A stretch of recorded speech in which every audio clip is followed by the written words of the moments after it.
ఆశపడడం కానీ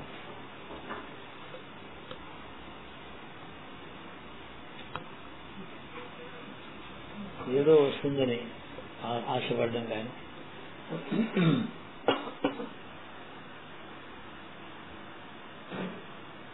సందేహం లేకుండా మనస్ఫూర్తిగా చేయడం కానీ మనస్ఫూర్తిగా చేయకపోవడం కానీ ఇన్ని యాటిట్యూడ్స్ ఉండే పనిచేసే ముందు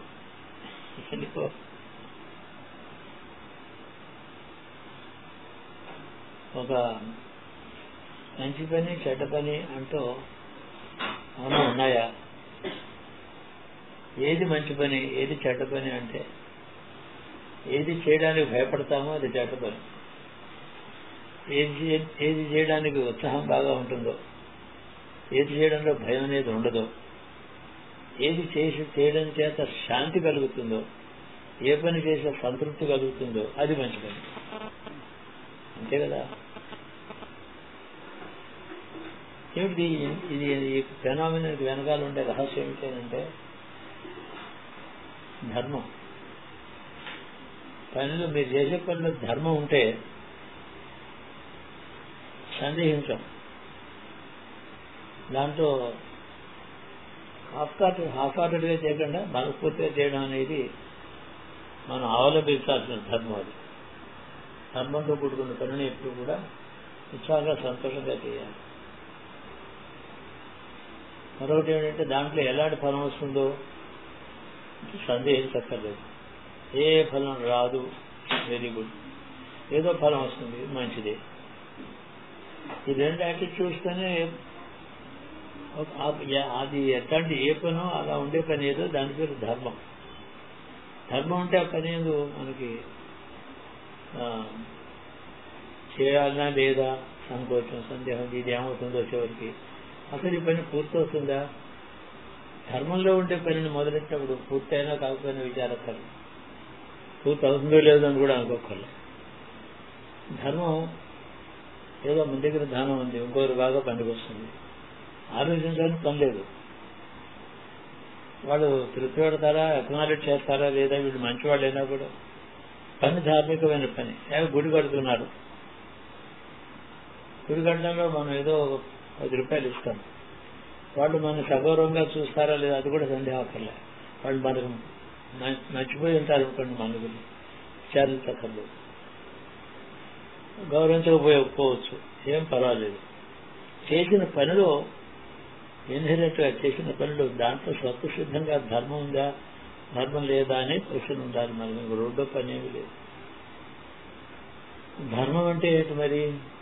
నువ్వు చెప్పావు కదా, ఇప్పుడు గుడి కట్టడం ఎగ్జాంపుల్ ఇచ్చావు, మరి అదొకటే కాదుగా, 10 రకాల పనులు చేస్తూ ఉంటాం. అందులో అంటే ఏ పని చేస్తే ఇతరులు తృప్తి పడతారు అది ఒకటి, తృప్తి ఉన్నా లేకపోయినా వాడికి ఉపయోగపడుతుందో, వాడు తృప్తి లేకపోయినా వాడికి పనికొస్తుంది ఆ వస్తువు, అది ధర్మం. అలాగే పెద్దలు వచ్చి చెప్పారు ఎవరో, ఈ పని నువ్వు చేయబోయేవాళ్ళు, నిన్ను వాడిని అడగకపోయినా నువ్వే వెళ్ళి వాళ్ళకి ఆ పని చేసి, అది ధర్మం. పెద్దలు చెప్పారు కాబట్టి ప్రమాణం ఏంటంటే పెద్దల మాట చేయడం పని. కాబట్టి మనుషుడు ఏదో కర్మ చేస్తూ ఉంటాడు. కర్మ చేసేందుకు సందేహం ఎప్పుడు వస్తుందంటే, నేను వ్యాపారం చేస్తాను, వస్తుందో రాదో,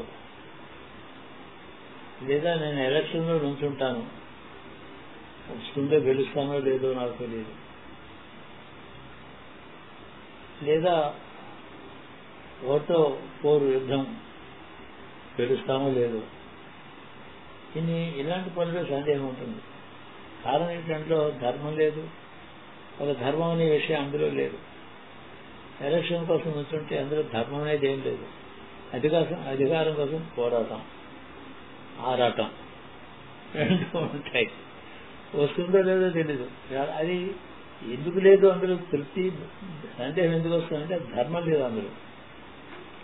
వ్యాపారంలో దిగుతాం, ఒకటే వృత్తి ధర్మమే ఉంది, ఆ పని చేయడం నా వృత్తి చేస్తాం, పర్వాలేదు. అందులో లాభమా నష్టమా వస్తుందా రాదా, అందులో ఆ విషయంలో అందులో ధర్మము లేదు, అధర్మం లేదు. వృత్తి పనిలో అధర్మము లేదు, ధర్మము లేదు. అది జడ పదార్థం లాంటిది. వ్యాపారం చేయడం అనేది వస్తుంది, సంతోషం. రాకపోతే కూడా ఇప్పుడే సిద్ధంగా ఉన్నాను. సందేహించాను నేను ఆ పని చేసే ముందు. రాకపోయినా నేను సిద్ధపడే పని చేస్తున్నా. ఆశ పెట్టుకుంటే నిరాశ అయితే దుఃఖహేతు అవుతుంది. ఆశ పెట్టుకోవడం ధర్మం కాదు, ఉద్దేశమే మంచిది కావాలి. ఆశ పెట్టుకోకుండా మరి ఆశ లేకపోతే ఎలా చేస్తామంటే వ్యాపారం, ఈ వ్యాపారం చేస్తే లాభం రావాలి, నాకు వస్తుందని అలా ఎదురు చూస్తూ ఉంటే దానివల్ల అది రాకపోతే దుఃఖహేతు అవుతుంది. కాబట్టి ఫలితాన్ని గురించి ఆలోచించకుండా చేసే స్వధర్మం ఉండే వృత్తి ధర్మం, అది ధర్మం. భయంతో చేయడం సరైన పని కాదు, అది సరే, అలా ఉండకూడదు. చాలా బాగా చేయి, ఏ పనైనా కర్మణ్యవాధికారితే మా ఫలేషు. బాగా కర్మ చేయి, ఫలం నీ చేతిలో లేదన్న మాట గుర్తుపెట్టుకో. గీతావాక్యం చేయి, మంచి పని. సంపాదించడం చెడ్డ పని కాదు, ధనార్జన చెడ్డది కానే కాదు, ధనం సంపాదన చెడ్డదా కాదు. కాబట్టి సందేహం కలిగేటటువంటి పని అది, ఆశ కలిగేటటువంటి పని. ఆశ ఉంటే నిరాశ చేయగలిగిన పని, ఆశ ఉంటే సత్ఫలితంచి తృప్తినివ్వగలిగిన పని. కానీ ఫలితం ఏదో మనకు తెలియదు, ఆ పని చేయొచ్చు. అలాగే ఎలక్షన్ ఉంటున్నా ఓడిపోయినా పర్వాలేదు, ఏమన్నా ఆ దృష్టితో చేస్తే వాడికి అది ధర్మం లేదు, అధర్మం లేదు. మనం చేసే ప్రతి పనిలోనూ దానికి గీట్రా ఈ బంగారం సరైనది అవునా కాదా అంటే ఆ వెట్ స్టోన్ మీద చేస్తాను కదా, అది ధర్మం ఉందా ఇందులో లేదా, నేను చేసే పనిలో ఏమైనా అధర్మం ఎక్కడైనా ఉందా. అధర్మం అంటే ఏమిటి? ధర్మం అంటే ఎవరికైనా అది వినియోగపడేది ఒక ధర్మం. అది దాతృత్వం అని అనొచ్చు దాన్ని, ఇంకోటి పనికి వచ్చే పని. మనం సత్రం కడతాం, శాశ్వతంగా ఉండాలని పెద్ద డాక్యుమెంట్ అంతా తయారు చేసి 3 మెంబర్లు పెట్టి అంతా చేసి బందోబస్తు. మనం పోయిన తర్వాత 5 ఏళ్లలోనే ఎవడైనా సహా చేయొచ్చు దాన్ని, ఏదో వంక పెట్టేసి దాన్ని అదంతా నడవటం లేదు, వేలం వాడేసి దాంట్లో కొనుక్కుని ఏదైనా కావచ్చు. కానీ భవిష్యత్తు చిరకాలంలో, భవిష్యత్తులో ఎప్పుడో ఎలా ఉంటుందో అని సందేహం పెట్టుకోకూడదు. సందేహం లేకుండా చేసేయడం ఆ పని. అలాగే చేసినట్టు ధార్మిక కార్యక్రమంలో కూడా ఏమో పెట్టుకుంటారో లేదు, వాళ్ళు గుర్తు మనల్ని గౌరవిస్తారో లేదు ఆలోచించకుండా చేయడం. కానీ ఇవ్వడం అనేది ధర్మం కాబట్టి, ఈ సత్రం కట్టడమే ధర్మం కాబట్టి కట్టేస్తాం.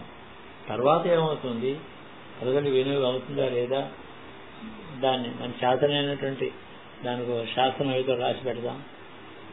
పూర్వం గుడి కట్టినా సత్రం కట్టినా శాసనం వేసేవారు.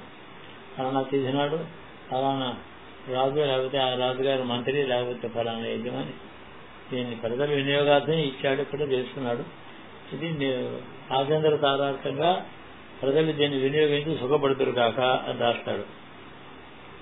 ఎక్కడ ఆచంద్ర తారార్థం ఏమవుతుందో ఇది. సత్కార్యమే ధర్మంతో కూడుకున్న పని సత్కార్యం అని, ధర్మం అధర్మం రెండూ లేకుండా జడ పదార్థం అని, అధర్మంతో కూడుకున్నది పాపం అని. కార్యం 3 రకాలుగానే ఉంటుంది. జడకర్మ ఏదో చేస్తుంది, అది పనికిరాదు. ఇటు కూడా మనం చేసే పనులన్నీ కూడా ఇది మంచిదా చెడ్డదా అంటే నీకు తృప్తినిస్తుందా లేదా, నీ అంతఃకరణ చెప్తోందా ఇది ధర్మమేనని చెప్తోందా, ఇది తప్పు లేదని చెప్తుంది, స్వార్థం లేదని చెప్తోందా. స్వార్థం ఉంటే కూడా న్యాయమైన స్వార్థం ఉందని చెప్తోంది కదా. వ్యాపారంలో న్యాయంగా సంపాదనమే కదా. స్వార్థం ఉంది కానీ న్యాయంగా అన్యాయంగా 2 ఉంటాయి. నేను ఏదైనా మోసం చేసి చాలా మంచి వస్తువుని లోకానికి అమ్మడం కోసం పెద్ద తయారు చేసుకున్నాను, అధర్మం ఉంది, లోకానికి పనికిరాదు. అందులో ధనార్జన ఏదైతే కోరుకున్నాడో అందులో అధర్మం ఉంది, అది తెలిసి చేయకూడదు. మంచి వస్తువు లోకానికి అమ్ముతాను, మంచి వస్తువు వాడు సుఖపడతారని అనుకుంటే తృప్తి పడుతున్నానంటే సందేహించగల వాడు తృప్తి పడతారు, అడగపోయినా నాకు కర్లే, నేను చేసిన పని నాకు బాగానే ఉంది.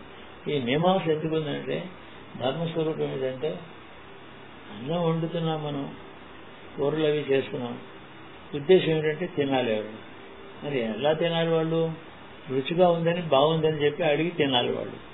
అందుకని శ్రద్ధగా చేయాలి వంట. తింటే తింటారు, పోతే పోయింది, ఏమో వాళ్ళ అదృష్టం. నాకేం పని, నేనైతే అక్కడ పారేస్తాను. మా ఇంట్లో ఒక వంట ఆవిడ ఉండేది,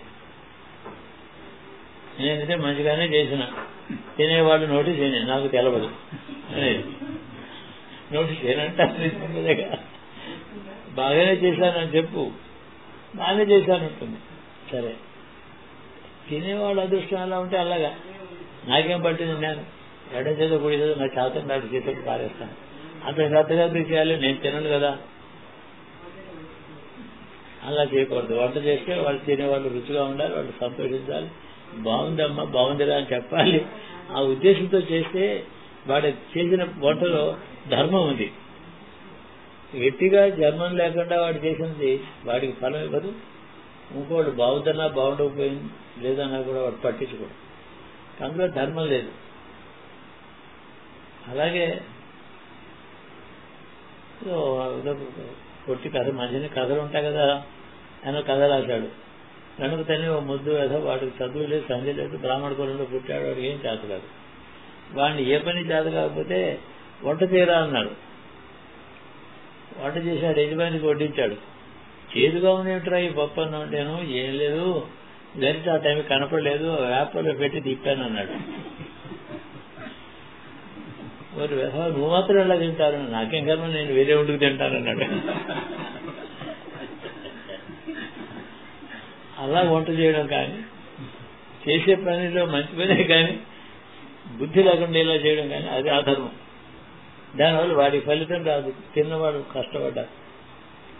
ఏ పని చేసినా చేతనైన మట్టుకు బాగానే చేస్తాం, ఫలితం వస్తే వస్తుంది. చేసిన కర్మలో ఎప్పుడు కూడా ధర్మం ఉంటుంది, అధర్మం ఉంటుంది, రెండూ లేకుండా జడం ఉంటుంది. ప్రతి కర్మలోనూ 3 వెరైటీస్. చేసిన పని ఏ వెరైటీ, ఇప్పుడు చేసిన పనికి ఏ వెరైటీస్ అంటే నాకు తెలిసినట్టు నేను చేసిన పనిలో ధర్మం ఉంది, కనీసం అధర్మం లేదు. జడమా ధర్మం రెండు లేని జడ పదార్థం అదేమో ఈశ్వరుడు తెలుసు. కర్మకు ఫలాన్ని ఇచ్చేవాడు ఎవడు? ఒక శాసనం. ఆ శాసనకర్త ఈశ్వరుడు ఉన్నాడు. ప్రతి శాసనం చేసిన తర్వాత ప్రతి కర్మని తను స్వయంగా పరిశీలిస్తాడు. స్నానం చేశా, ఒక శాసనం చేశాను కదా, ఆ శాసనమే వాళ్ళ కర్మకి ఫలం నిర్ణయిస్తుంది. మేము సరిగా చేసాము, బాగా చేయమంతా అలా చెప్పడం, వాటికి ప్రత్యక్షంగా వాటితో మాట్లాడడం అలాంటి ఏ పని చేయడు, ఏం చేయడు. కర్మలో శాసనకర్త దాని యొక్క ఫలితాన్ని శాసనమే నిర్ణయిస్తుంది. శాసనానికి కర్తను కానీ కర్మకు ఫలానికి నేను కర్తను కాదు, తేడా ఉంది. శాసనం చేసిన వాడు ఇంక మళ్ళీ దాన్ని తనెందుకు పట్టించుకుంటాడు? ఆ శాసనం చూడండి, అలా అట్లా ఉంది, మీరు చూసి దాన్ని ఆ ఫలం ఉద్దేశం మీకు మంచిగా చెడు ఏదో ఫలం వస్తుంది, అది తెలుసు అనుగుణంగా నడవండి అని చెప్పి ఈశ్వరుడు యొక్క శాసనాన్ని మనకి చెప్పేవాళ్ళు మన పెద్దలు. అది గుర్తు చేస్తారు, ఆయన చేయడు. ఇక అశ్వమేధ యాగం చేసినా చాలా బాగుందని చెప్పి ఈశ్వరుడు సంతోషించడు. లేదా రాత్రి నిద్రపోయే వాళ్ళని హత్య చేస్తున్నా ఏదో తప్పురా అని చెప్పి ఈశ్వరుడు అక్కడ అడ్డంగా వెళ్ళడు. బ్రాహ్మడు అశ్వత్థామ నిద్రపోతున్న వాడని తంటాడు. ధర్మం తెలీదా వాడికి? ఎందుకు తెలీదు? అంత నీచమైన పని ఎందుకు చేశాడు? వాడు అమ్ముడుపోయినాడు. అప్పుడే వాడు అంతఃకరణ, వాడి చిత్తం నీచుడు యొక్క దాస్యంలో అమ్ముడుపోయాడు. పరమ నీచుడు, దురాగ్రహవంతుడు, అధర్మ పరాయణుడైన రాజుకు సేవ చేసేవాడి గత అంతే. ఎవడికి సేవ చేయాలి? ధర్మంలో పరిపాలన చేసే రాజు దగ్గర సేవ చేయాలి. అధర్మంలో ఉండేవాడి దగ్గర సేవ చేస్తే ఏమవుతుంది? వాడిని అరెస్ట్ చేస్తారు, 3 తరాలు వీడిని అరెస్ట్ చేస్తారు. ఇప్పుడు అదే కదా జరుగుతుంది. ఎవడో అధర్మంలో ఉన్నాడు, ఊరికి ప్రజలు మోసం చేసి దోచుకోవాలని చేస్తారు. వాడి సాయం చేస్తారు చాలా మంది, వాడు వీళ్ళకైతే ఇస్తాడు, ఆశపడి వాడి పని చేస్తారు. లోపలికి పోయినప్పుడు అందరూ పెడతారు కలిసి. కానీ ఇక్కడ ఇది అధర్మాన్ని తెలిసి వాడి దగ్గర చేరారు. అశ్వత్థామకి సూర్యోదయ అధర్మమే చేస్తున్నాడు, పాపం చేస్తున్నాడో తెలీదా? పాపం చేసినా వాడి సేవలో ఉన్నాడు. కాబట్టి ఆ సేవ నీచ జన సేవ పాపాన్ని చేయిస్తుంది. కాబట్టి ఏ కర్మ చేసినా నేను సేవాధర్మంలో చేస్తున్నాను, నేను దీన్ని కర్తను కాను అనేది ఒక మాట ఉంది. నా డ్యూటీ నేను చేస్తున్నాను, ఇది నా ఇష్టం వచ్చేది ఇష్టం అయిష్టం రెండూ ఉన్నారు. కాబట్టి ఫలం ఏమన్నా వస్తే నాది కాదు అలా అనుకోకూడదు.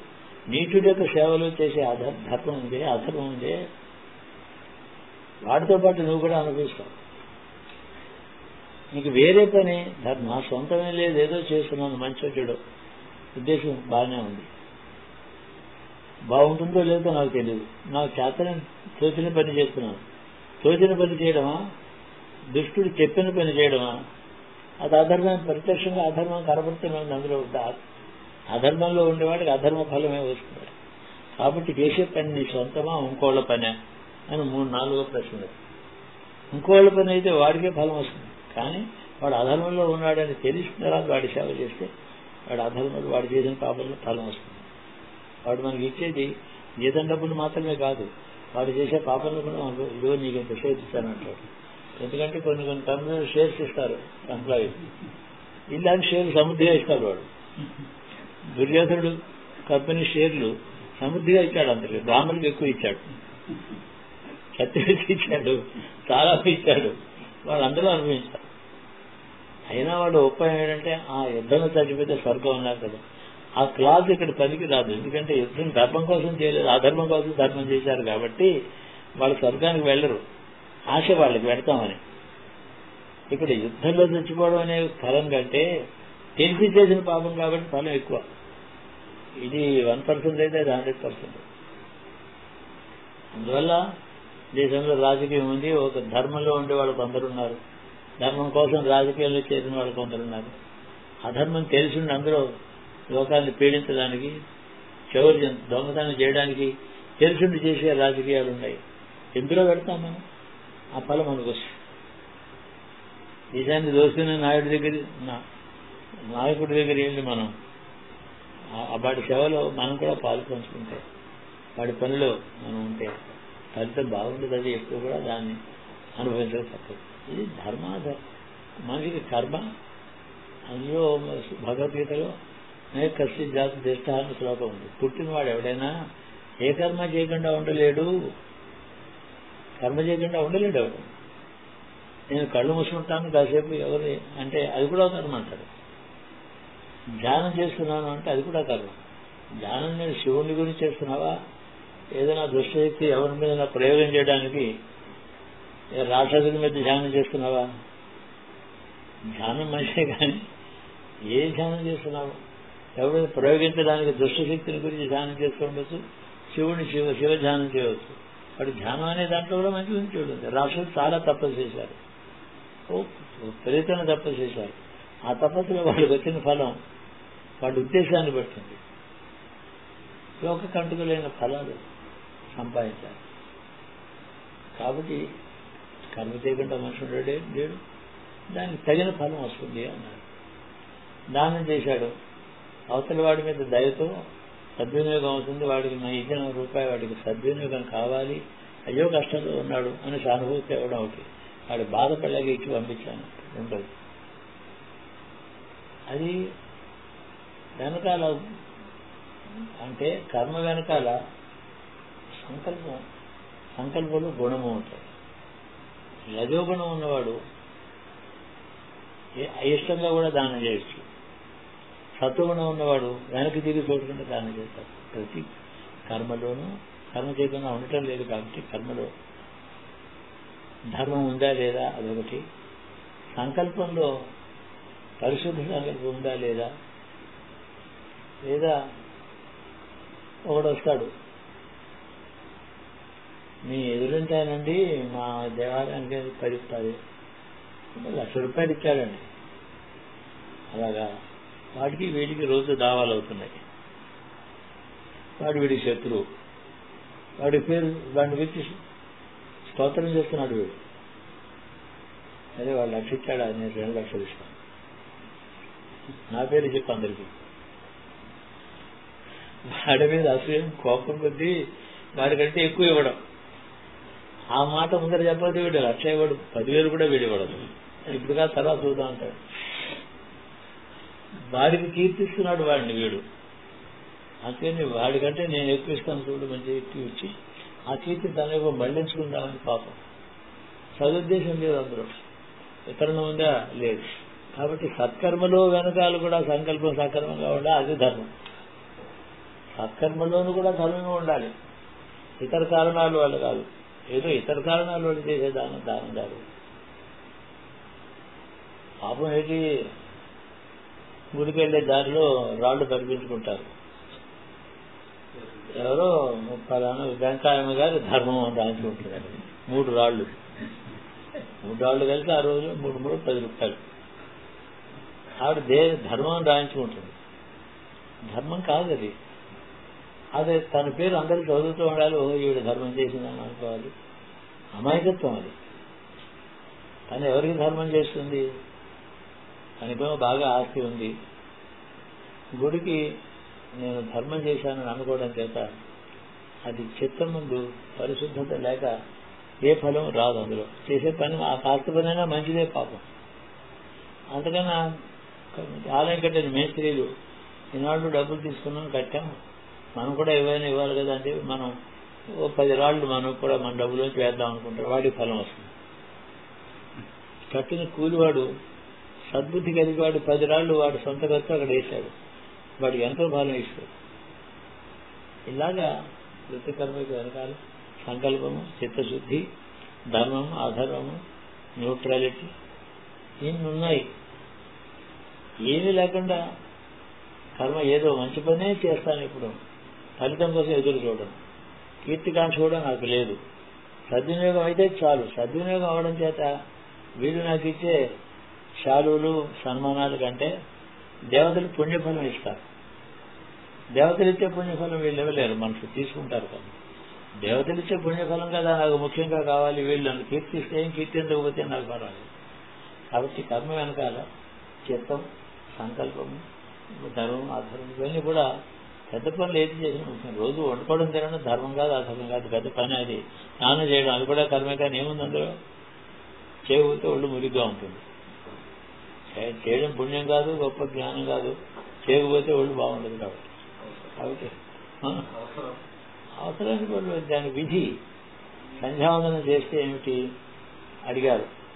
ఉప పండితుని సంధ్యావందనం నిష్ఫలం అని చెప్పారు. త్రికాల సంధ్యావందనం చేస్తే ఏం ఫలం వస్తుంది అన్నారు, నిష్ఫలము అని చెప్పారు. మరి ఎందుకు చేయాలి? చేయకపోతే పాపం తప్పు వస్తుంది, చేయకపోతే దోషం వస్తుంది. అందుకని చేస్తున్నాను. శివారాధన చేస్తే ఏం ఫలం వస్తుంది ఏమో శివుడికి తెలుసు. సరిగా చేస్తున్నానో లేదో, ఆ ద్రవ్యం పరిశుద్ధంగా ఉందో లేదు. వాటి సంధ్యావందనం నిష్ఫలం చెప్పడానికి అర్థం ఏంటి? అయితే ఎందుకు చేయాలి? చేయకపోతే నష్టం కాబట్టి. విధిగా ఉంది. ద్విజుడు కదా ఉపనయనం చేశారు, చేయగా రోజు సూర్యుడికి నమస్కారం చేసుకుంటారు. ఇక్కడ వర్కర్స్ కూడా పాపం, పేదవాళ్ళు కూడా ఈ ఊళ్ళలో సూర్యుడికి నమస్కారం. కాకినాడలో అందరూ సూర్యుడికి నమస్కారం చేసుకుంటారు, నిద్రలో కానీ పేదవాళ్ళు. ఆ కాస్త కూడా వాడు ఆ సూర్యుడు కష్టపడి కూలి పని చేసుకునేవాడు ఆ సూర్యుడికి నమస్కారం చేయడంతో బ్రాహ్మణుడు సూర్యయాగం చేసినంత వల్ల వాడికి వస్తుంది. బ్రాహ్మణుడు సూర్యయాగం చేస్తే ఎంత వస్తుందో ఆ నమస్కారంతో వాడికి వస్తుంది. నేను చూశాను పేదవాళ్ళందరూ కూడా పొద్దున్న కాకినాడలో చూశాను. సూర్యుడు చూసి అలా ఏదైతే ఏమనుకుంటారో తెలియదు, మంత్రం తెలియదు వాడికి ఫలం వస్తుంది. కాబట్టి యోగ్యత ఎంత ఉందో అంత ఫలం చేయాలి. సూర్యుడు చేస్తే సంధ్యావందనం చేసిన తర్వాత సూర్యుడికి నమస్కారం చేయాలి బ్రాహ్మణుడు అయితే. ఇది విధి. విడిగి విధి నిర్వర్తించిన నా ఫలం ఏముంటుంది? విధి లేకుండా విధి కానది వాలంటరీగా చేసిన పనికి ఫలం వస్తుంది. కర్మల్లో ప్రతి చోట కూడా దీన్ని కర్మ వివేకం అంటారు. కర్మ వివేకంతో మనిషి జీవిస్తే ఎప్పుడు కూడా తనకి బుద్ధి మనసు ఏమన్నా కూడా అన్నివ్వండి. ఇష్టాయిష్టాలతో ఉంటుంది మనసు, బుద్ధి. ఇష్టాయిష్టాలతో ఉండే మనసుకు పైన యజమానిగా చిత్తం ఉంది. చిత్తానికి ధర్మం తెలుసు, అధర్మం తెలుసు. మనసు ఎలా పనిచేస్తుందో కూడా చిత్తానికి తెలుసు. ఓ మనసా, నువ్వు పిచ్చాలోచన చేస్తున్నావే, చిత్తశుద్ధితో చెయ్యి అని హెచ్చరిస్తుంది చిత్తం మనసుని. అది అంతర్వాణి, అంతఃకరణ అంటారు దాన్ని. అంతఃకరణకి అన్నీ తెలుసు. పాపం చేసేవాడు పాపం చేస్తున్నాడని తెలుసు. పుణ్యం చేయవలసిన వాడు చేయకుండా ఉంటుంది. నువ్వు పుణ్యం చేయాల్సింది కానీ చేయటం లేదు. ఏం చేస్తాను మరి? నాకు లోపం, నేను వదిలిపెట్టలేని డబ్బు. సరే, అది నీకు తెలుసు, నీకేం ఫలితం ఉండదు, దాచుకో. ఈ విధంగా కర్మ యొక్క ఫలాన్ని గురించి మనం ఎప్పుడు వివేచన చేస్తూ సత్కర్మాచరణ చేయాలనేటువంటిది జీవన ప్రమాణంగా తీసుకోవడం. సత్కర్మ అంటే సంకల్పం దగ్గర నుంచి ఉన్నాయి. ఆశ్రయిస్తే ఏదో మంచి పని చేస్తున్నారు, నన్ను వచ్చి ఎవరు అడగలేదు, అడిగితే చూద్దాంలే అని. వాళ్ళు అడగాలని అడిగితే ఇద్దాం కదా, అందులో వెళ్ళి ఆ డబ్బాలో 10 రూపాయలు పాటేస్తుంది. అడిగేదేంటి? అడగక్కర్లేదు. కాబట్టి ఏ కారణం చేత పుణ్యకర్మ మానకూడదు. ఏదైనా కారణం చెప్తే అంతా నేను పుణ్యం చేయలేదండి, వాడు అరగంట పిల్లవండి, వాడు దగ్గర రాలేదండి, అడగలేదండి, అడగలేదు. వాడు అడిగేదండి, అడిగితేనే ఇద్దామని అనుకోవడం కూడా మళ్ళీ దోషం. ఈ విధంగా ప్రతి కర్మకి వివేచనం, కర్మ వివేచనం ఉంటే సత్కర్మ చేస్తాడు. ఏ పని చేయకుండా ఉన్నా కదా అంటే, ఏ పని చేయకుండా అంటే నిద్రపోతున్నావు, లేచావు, స్నానం చేశావు, ఏదో సంధ్యావందనం చేస్తున్నావు, భోజనం చేశావు, ఏం ఫలం లేదు. ఫలం లేనటువంటి నిత్యకృత్యం ఉంది. ఫలం లేని నిత్యకృత్యానికి ఏ ఫలం లేదు, దాంట్లో నేను విధి కాబట్టి చేస్తున్నావు. స్నానం చేస్తే ఏం ఫలం వస్తుంది? అలాగే సంధ్యావందనం చేసిన ఫలం రావడం. కాబట్టి ఏం చేయాలి? సత్ఫలాన్ని ఇచ్చే కర్మని సంకల్పించాలి. అది విధి ప్రతి వాడికి. ఏదో సత్కర్మ చేస్తాను, సత్ఫలాన్ని ఇచ్చేది నేను ఆ కర్మ సంకల్పిస్తాను నేను అని అనుకోవడం చేత ఇదేంటంటే ఇందాక న్యూట్రల్ స్టేట్, ఇది పాజిటివ్ స్టేట్, ప్లస్ పాయింట్. ఇది ఏదో ఏదో మంచి పని చేయాలని, చేయకపోతే అలాగా బతుకున్నాను కదా, ఇక్కడ ఉంటే ఏంటి, నా దగ్గరకు వచ్చిన 10 రూపాయలు ఎవరు, నా ఉన్న దాంట్లో ఎక్కడైనా రూపాయి ఎవరికైనా ఇవ్వకపోతే ఎట్లాగా, నేను ఉన్నాను కదా, వెళ్ళిపోతాను కదా అని చెప్పి తను ఉన్న జీవితకాలంలో సత్సంకల్పం, అది పెద్దలు చెప్పిన సలహా, మనకి మంచి భవిష్యత్తు ఇవ్వడం కోసమని, మన భవిష్యత్తులో సుఖము అభివృద్ధి ఇవ్వడం కోసం పెట్టిన ఇది విధిగా చెప్పారు. విధిగానే పాపం చేయకుండా పుణ్యం చేస్తారని, అది కూడా విధి అని అనుకుని చేయకపోతే అలాగా విధి, సంధ్యావందన విధే, ఛాయిస్ లేదు. పుణ్యకర్మ చేయడం కూడా ఛాయిస్ లేదు, అనుకుని చేయమన్నారు. చేస్తే చేయి, లేకపోతే లేదు, నీ ఇష్టం అని శాస్త్రం పక్కన చెప్తూ, ఇది శాస్త్రం నా సలహా చెప్తున్నాను అని గురువు చెప్తారు, పెద్దలు చెప్తారు. పెద్దలు చెప్పే మాటలు శాస్త్రంలోని మాటల కంటే పై మాటలు. శాస్త్రంలో చెప్తూనే ఉంది, పుణ్యం చేస్తే ఫలం వస్తుంది. నువ్వు చేస్తున్నావా లేదా, చేసి తీరాలు నేను లేదే, కానీ చేసి తీరాలని నేను చెప్తున్నాను, నీకు క్షేమం కోరినవాడు అని చెప్పి పెద్దలు చెప్తారు. కాబట్టి ప్రతి ధర్మం వెనకాల శాసనం ఒకటి ఉంటుంది, పెద్దల మాట సలహా ఒకటి ఉంటుంది, అది గైడ్ లైన్స్ ఉంటాయి. అందుకని మహాభారతంలో అశ్వమేధం చేసుకున్నాడు. అశ్వమేధం ఎంత ఫలితం ఏమిటి అని అడిగారు. ఇంత గొప్ప అశ్వమేధం వైభవంగా చేస్తున్నాడు. సరే, మహారాజులు చాలా మంది వచ్చారు, అతిథ్యం ఇచ్చారు, గొప్ప వాటికి అతిథులు కావాల్సిన గృహాలు నిర్మాణం చేశారు, బ్రాహ్మణులకు బంగారం ఇచ్చారు, అంతా చేశారు. దీనివల్ల ఫలితం ఏంటంటే పాపం, ఎక్కడైనా జీవుడిని ఆశ్రయించిన పాపం ఏ జన్మదైనా ఉంటే ఆ పాపం పోతుంది. పాపం పోవడం వల్ల స్వర్గం వస్తుంది. పాపం పూర్తిగా నశించడం వల్ల వచ్చే స్వర్గం చాలా కాలం ఉంటుంది. కాస్త ఫలం ఏమో కొంత ఫలం కొన్నాళ్ళు ఎక్కడ ఉంటే కింద పడతాడు. అశ్వమేధం అలాంటిది అల్పఫలం కాదు, అనల్పమైనటువంటి మహాఫలం అశ్వమేధేశ్వరు కాబట్టి అక్కడ ఆతిథ్యం ప్రధానం, బ్రాహ్మణులు దక్షిణ ఇవ్వడం ప్రధానం, ఇలా చెప్పారు. సేవకులందరూ కూడా వాళ్ళ ఫలం వాళ్ళకి వస్తుంది. కాబట్టి పాప ఫలాన్ని చూసి ఎక్కువ భయపడు, చేసిన పనిలో పాపం వస్తుందేమో అన్నప్పుడు భయపడు, వాళ్ళు భయపడితే చేయొద్దు. పాపం వస్తుంది అనుకో, వస్తే వస్తుందని చెప్పి సంకల్పం వస్తుందని సంకల్పం చేయవచ్చు. సత్ఫలం వస్తుందని కోరి చేయవచ్చు, వస్తే దాకా ఎదురు చూడకూడదు, వస్తుంది అది. కాబట్టి కర్మకి యాటిట్యూడ్లో చాలా ముఖ్యం. కర్మ చేయకుండా ఎవడు ఉండడు, కూర్చునివాడు అని చెప్తానే సంకల్పం, పెద్దల మాట వినమంటారు. ఇప్పుడు ధర్మరాజు, అర్జునుడు శాస్త్రాలు చదువుకోలేదా? ధర్మం తెలీదా వాళ్ళకి? ధర్మం తెలుసు, ధర్మశాస్త్రం తెలుసు. సలహా కోసం కృష్ణుని ఆశ్రయించారు. కృష్ణుడు చెప్పినవన్నీ కూడా క్షేమం కోరి చెప్పిన సలహాలు ఇవి. పెద్దల మాట బంగారు మూట అనేది అంటారే, పెద్దలు ఎందుకు చెప్తారు? మన క్షేమం కోరి చెప్తారు. అయితే అడిగితేనే చెప్పేవాడు, అడగకపోయినా చెప్పచ్చు, తప్పులేదు, వాళ్ళ క్షేమం కోరి. అందుకంతా కూడా మన ఈ జన్మలో చేసే పనుల్లో పుణ్యం సంపాదిస్తున్నానా లేదు అని చెప్పి ఆలోచించి చేయాలి. అదలేదు మనకు రొటీన్ గా చేసే సాధారణ కర్మ, విధి విహితమైన కర్మ ఏదో ఏ ఫలం రాదు. పాపం లేకుండా రోజు కాపాడుతూ ఉంటుంది. స్నానం చేస్తే రోజు శుభ్రంగా ఉన్నట్టు అంతే కర్మ ఫలం. దీన్ని బాగా ఆలోచిస్తే మీ అంతఃకరణే మనకు లోపల గురువు. మీ అంతఃకరణ ఏదైతే తెలుసునో మనసు ఒప్పుకున్నా ఒప్పుకోకపోయినా, చెప్పిన మాట విన్నా వినకపోయినా మనస్సుది. అది చెప్పే మాట అంతఃకరణ ఎప్పుడు చెప్తూ ఉంటుంది. అది పెద్దల మాట. పెద్దల మాట అంటే అంతఃకరణే. ఏది మంచిదో ఏది చెడ్డదో తెలియని వాడు అంత ఇన్నోసెంట్ గా ఉన్నారు ఆ మనుషులు. సలహా ఏమిటంటే సంసారంలో పిల్లల్ని కట్టున్నారు, పెంచుతున్నారు, సంపాదిస్తున్నారు, అంతా చాలా అందరూ పాపమేం లేదు. కానీ దీనివల్ల నాకు పుణ్యం ఏమొస్తుంది, సత్కర్మలో ఏ ఫలం వస్తుంది అనే విషయం, అలాగే ఏ పని చేస్తే పుణ్యం వస్తుందని వెతుక్కోమని చెప్తున్నారు. గృహస్థికి పుణ్యం కావాలి. గృహస్థి పుణ్యం ఉంటేనే పుట్టిన వాళ్ళు పెరుగుతారు, ఆనందంగా ఒకటి వాళ్ళు సుఖపడతారు. అందుకోసం గృహస్థాశ్రమంలో ఉన్నాం. కానీ వైరాగ్యం కోసం గృహస్థాశ్రమం చేశాము. వైరాగ్యం కోసం పెళ్ళేసుకుంటాడు ఎవడైనా, మోక్షం కోసం పెళ్ళేసుకుంటాడు ఎవడైనా, సుఖపడడం కోసం చేసుకుంటాడు. సుఖపడడం బాగానే అంతగా తప్పులేదు. పిల్లలు ఎందుకు అంటారు, వాళ్ళ వాత్సల్యంతో ముద్దుగా పెంచుకుంటారు, అది కూడా తప్పులేదు అంతా. కానీ గృహస్థ ధర్మంలో ఏది సంకల్పం చేసి పాజిటివ్ గా సంపాదించవలసింది ఏంటంటే పుణ్యం. ఎంత సంపాదించినా ఈ పిల్లలకి పెడుతుంది, ఏం మంచి పని చేసినా కుటుంబానికి పెడుతుంది. అది దాంట్లో ధర్మం ఏమీ లేదు.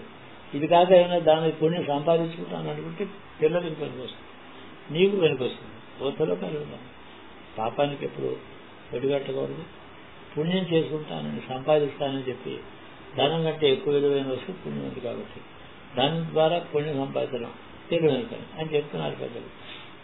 ఒకటి ఏంటంటే ముఖ్యంగా భగవంతుని చేరాలని అనుకునేవాడికి పుణ్యం వల్ల పుణ్యఫలం వస్తుంది, కానీ మోక్షం రాదు. కాబట్టి పుణ్యఫలం చేసిన పుణ్యం వచ్చే ఫలం చేసి పుణ్యం ఫలించేటటువంటి పని చేసినా ఫలం ఆశించకుండా పుణ్యం చేసి వదిలిపెడితే పిల్లలు తింటారు, బయట వాళ్ళు తింటారు, గ్రామస్తులు తింటారు. ఆ దృష్టిలో వైరాగ్యం చేత మోక్షం. పుణ్యం సంపాదించాల్సిందే గ్రహిస్తారని సన్యాసం తీసుకోలేదు కాబట్టి పుణ్యం సంపాదించవలసిందే. రెండోది ఏమో ఫలం వదిలిపెట్టి త్యాగం నేర్చుకోవాల్సిందే మోక్షం కోసం. పుణ్యము మోక్షము రెండు కూడా గ్రహస్థ ధర్మంలో తప్పనిసరి ఫలితాలు. ఇవి రెండు సంపాదించుకోవాలి చాలు.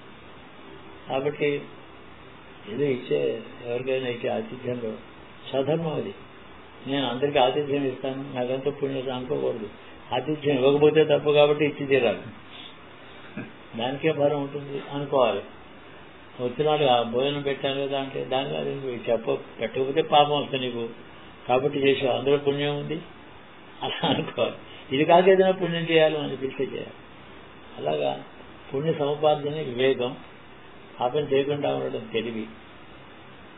మూడోది ఏంటంటే ఏ కర్మ చేసినా ఒక వివేచన చేస్తాను, ఆలోచిస్తాను. 3. 4వది ఏమిటంటే పుణ్య సంపాదన కూడా వదిలిపెట్టేస్తాను, నాకు వైరాగ్యం నేర్చుకుంటాను మోక్షం కొరకు అని ఆలోచించడం. యాటిట్యూడ్ లైఫ్ ఇదే ఆర్ట్ ఆఫ్ లివింగ్ అంటాను.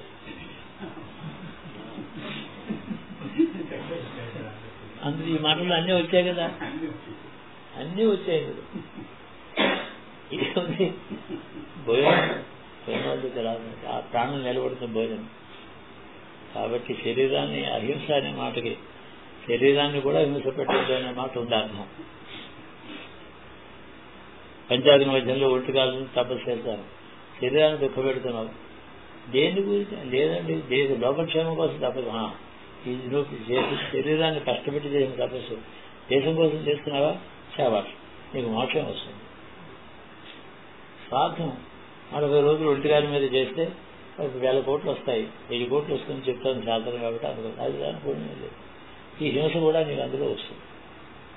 శరీరాన్ని హింస పెట్టిన ఫలం వస్తుంది, ఆ డబ్బు వచ్చినా కూడా రెండో వస్తాయి. అందులో త్యాగం లేదు, వైరాగ్యం లేదు. కాబట్టి ఏ పని చేసినా వివేచన. దీన్ని అంటాను చాలా ఆర్టిఫిషియల్ అని కాదు, ఆర్టిస్టిక్ అని అర్థం. ఆర్ట్ఫుల్ అంటే చాలా తెలివైన కాదు, ఆర్ట్ఫుల్ గా చేశాడు, ఆర్టిస్టిక్ గా చేశాడు, ఆర్టిఫిషియల్ గా చేశాడు. ఇన్ని మాటలు లేవా ఉన్నాయి కదా. ఏదో మనందరికీ తెలిసింది అంతఃకరణం. ఇది కాక లోకానికి ఒకడే గురువు ఉన్నాడు, పరమ శివయ్య గురువు. నాకేం బుద్ధి లేదు, నా అంతా నాకేం చేయాలో తెలియట్లేదు, నువ్వే వచ్చి నాకు శాసనం చేసి నా చేత మంచి పని చేసి నన్ను సుఖంగా బతికేటట్టు దారి చూపించు పరమేశ్వర అంటే ఆదుడు గురువు అయ్యేది చెప్తారు. తద్ధ్యేనవుతుంది. మళ్ళీ seek guidance from the divinity itself. నీ గైడెన్స్ నువ్వు ఇచ్చుకునే గైడెన్స్ సరిగా లేదు అంటే వేడుకో భగవంతుడు అని చూపిస్తే అంతఃకరణలో లోపల ఉన్నాడు కదా, సాక్షిగా ఉన్నాడు చేసే పని. కాబట్టి శాసనకర్త కర్మలో ప్రవహించడం లేదు, శాసనమే కర్మ చేస్తుంది. కానీ ఎందుకు చేయాలి? మనుషుడు చేసిన శాసనాన్ని ఉల్లంఘిస్తారు మనుషులు. ఈశ్వరుడి శాసనాన్ని ఉల్లంఘించలేదు ఎవడు కూడా. వాడు మహాయోగి అయినా సరే ఆ శాసనాన్ని కట్టుబడి ఉంటాడు. ఈశ్వర శాసనాన్ని అంత చెప్తుంది, ఆటోమేటిక్గా పనిచేస్తుంది. ఆ విషయం తెలుసుకోవడం మన దేశంలో ఇప్పుడున్న పరిస్థితుల్లో తెలిసి చేస్తున్నారు ఈ పాపం అని నాకు మీరు ఈ మాటలన్నీ ఎవరికి అప్లై చేసుకుంటారు, దేశంలో ఎవరికి అప్లై చేస్తారు మీరే ఆలోచించండి. 10,000 కోట్లు తప్పని తెలియలే వాడికి, అంతకన్నా చెప్పిన వాడు వెళ్ళలేదు. చివరికి అందరూ కూడా అపకీర్తి పాలవుతున్నారు.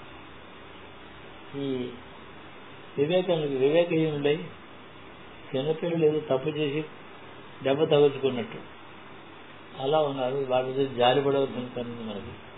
భగవంతుడు వాళ్ళని రక్షించి వాడికి ఉద్బోధన చేసి లోపలికి బోధ చేసి వాళ్ళని రక్షించడు కాక అనుకోవడం. వాడు 10,000 తింటే దేశానికి దారిద్ర్యం ఏమిటి? మరో 10 కోట్లంతా సముద్రంలో ఒక చొక్క. భారతదేశంలోని వేల్కలో 10,000 కోట్లు దేశానికి అది ఏం లేదు. అపకీర్తి వాడికి అప్పటికి దేశానికి అపకీర్తి, వాడికి పాపం, వాడికి నరకం. ఇన్ని పాపాలు చేసి ఇన్ని తప్పులు చేస్తున్నానని ఎందుకు అనుకోకూడదు? వాడిని శివుడే వాడి మనసులో బుద్ధి కల్పించి బుద్ధి చెప్పి వాడి చేత ఈ పాపం చేయించకుండా ఉంటుంది కాక. వీళ్ళందరికీ మీరేం చెప్తారు? ఇవన్నీ వీళ్ళకి పాపం చేసిన వాడు ఏం చెప్తారనంటే, వాడు నా దగ్గర వస్తే సలహా చెప్తాను, నీకెందుకు చెప్పాలన్నాను, నేను వాడికి చెప్తానన్నాడు. నువ్వు వాడికి చెప్పి ఎందుకు అడుగుతున్నావు? వాడిని శిక్షించమని అంటావనే, వాడిని శిక్షపడాలని ఆ మాట అంటాను నాకు అడుగుతున్నావు. నేను అన్నా మాట కాదంటే నేను వాడి క్షేమం కూడా కోరుతాను. అయితే చెప్తాను. నువ్వు వాడికి చెప్పగలిగేది ఏమిటి? వాడి 10,000 కోట్లు ఉంది, 25,000 కోట్లు తీసుకున్నాడు. 25,000 కోట్లు దేశంలో ఎన్ని పేద గ్రామాలు ఉన్నాయో ఖర్చు అయ్యేదాకా గ్రామాలను ఖర్చు పెడుతూ ఉండమని. వాటికి 2 పూట భోజనానికి వసతికి సుఖంగా 2 కార్లు, పిల్లలకి ఎంత కావాలో అయితే 10 కోట్లు కావాలి. 10 కోట్లు అట్టు పెట్టుకుని మిగతా సొమ్మంతా గ్రామాన్ని బాగు చేయడం అనే కార్యక్రమంలో జీవితం అంతా గడుపుతాం. జైలున్నా జైల్లో పడకపోయినా ఈ పని చేస్తే వాడు ఈశ్వరుడు సంతోషిస్తాడు. గవర్నమెంట్ వాడు శిక్ష వేయచ్చు, కానీ ఈ పని వల్ల భగవంతుడు వాడికి స్వర్గాన్ని ఇస్తాడు, శాశ్వత ఫలం ఇస్తాడు. చేయడం ఆ డబ్బంతా వాడు 15 గ్రామాలు అడాప్ట్ చేసుకోవడం, గ్రామానికి 1 కోటి చొప్పున ఖర్చు పెట్టడం, ఇది సగం అవుతుండే ఇంకో 10 గ్రామాలు, అలా గ్రామం అంతా దేశంలో ఈ గ్రామాలన్నీ బాగు చేసుకుని పొమ్మను. అది నా సలహా. మంచి లారీని పెట్టుకో, డిఫెన్స్ ఇలాంటి సార్లు నేను చెప్పక్కర్లే, వాడికి తెలుసు. చాలా మంచి లారీ ఏమన్నా కనుక హాస్పిటల్ జడ్జి కొంచెం చూసుకో, కొంచెం పిచ్చిదాల్లో నేను చెప్పాలి, వాడికే తెలుసు. వాడికి తోచని పని నేను చెప్తున్నాను అని అన్నాను. శుభం భూయాత్. అందరం మనం శివానుగ్రహం సంపాదించుకుని శివుడే గురువుగా మనకి నన్ను రక్షించే ముందు నడిపిస్తారని